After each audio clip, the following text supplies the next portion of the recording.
গত 18 সেপ্টেম্বর ইমারাতে ইসলামিয়া বা তালেবান সরকারের আমন্ত্রণে আফগানিস্তান সফরে যান মাওলানা মামুনুল হকের নেতৃত্বে 7 সদস্যের একটি প্রতিনিধি দল।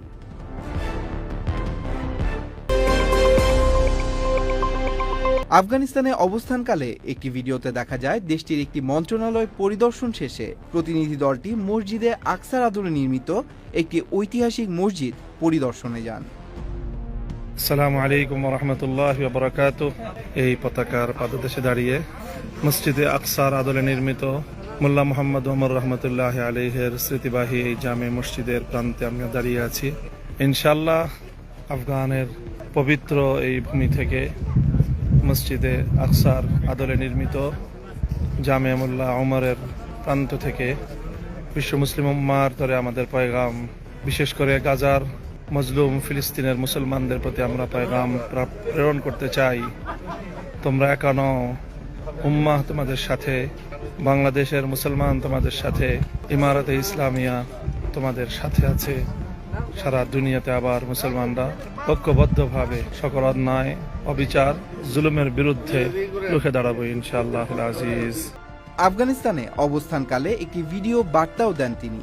বক্তব্যে তিনি আফগানিস্তানে বৈঠক এবং আলোচনার বিষয়গুলো তুলে ধরেন।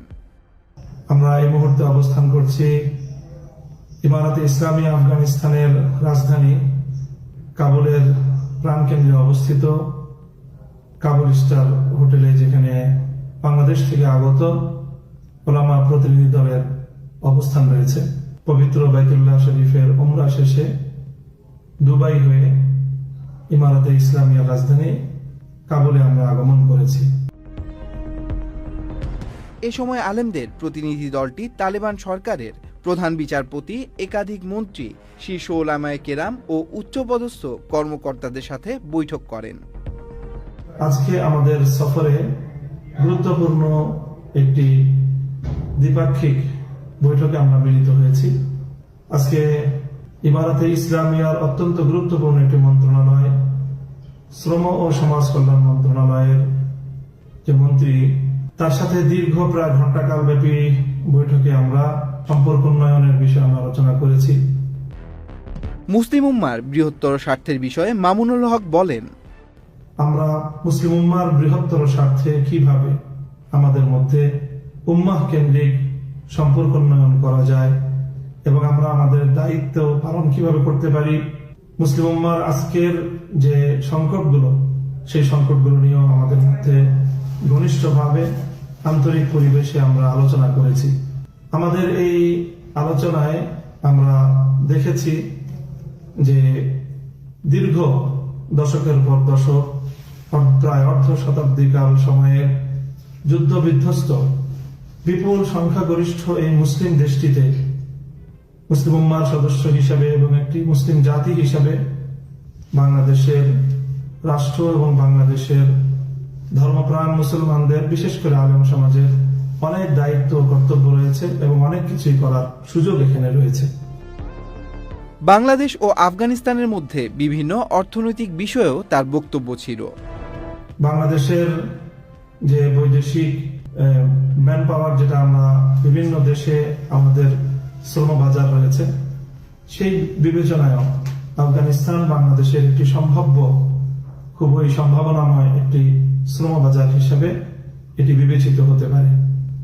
আফগানিস্তানের বর্তমান সরকার এদেশের পিছিয়ে পড়া জনগোষ্ঠীর বিভিন্ন দিকে যুদ্ধ বিধ্বস্ত এই জাতির বিভিন্ন সেক্টরে উন্নয়নের জন্য আন্তর্জাতিক বহু অঙ্গন থেকে তারা সহযোগিতা নিচ্ছেন।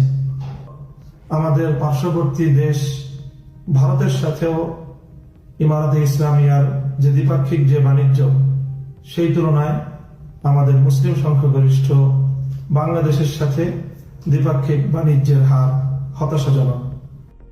আফগানিস্তানে বিপুল পরিমাণ চিকিৎসা বঞ্চিত মানুষের চিকিৎসা সহায়তার কথা উল্লেখ করেন মামুনুল হক।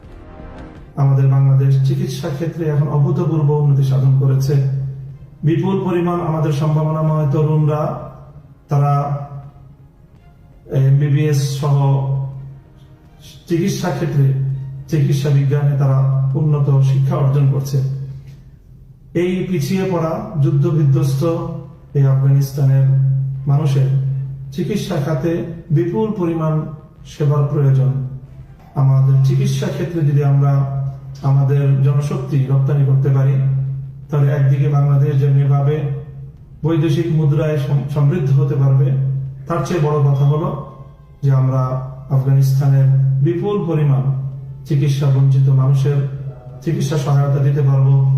সেই সাথে আফগান সরকার তারা শিক্ষার বিভিন্ন ক্ষেত্রে, বিশেষ করে ইঞ্জিনিয়ারিং এবং টেকনোলজির যে বিভিন্ন যে ক্ষেত্রগুলো রয়েছে, চিকিৎসা বিজ্ঞান রয়েছে, এই জায়গাগুলোতে তারা দক্ষ জনশক্তি পৃথিবীর বিভিন্ন উন্নত দেশগুলো থেকে তারা তাদের দেশে আনার ব্যবস্থা এবং উদ্যোগ গ্রহণ করেছে।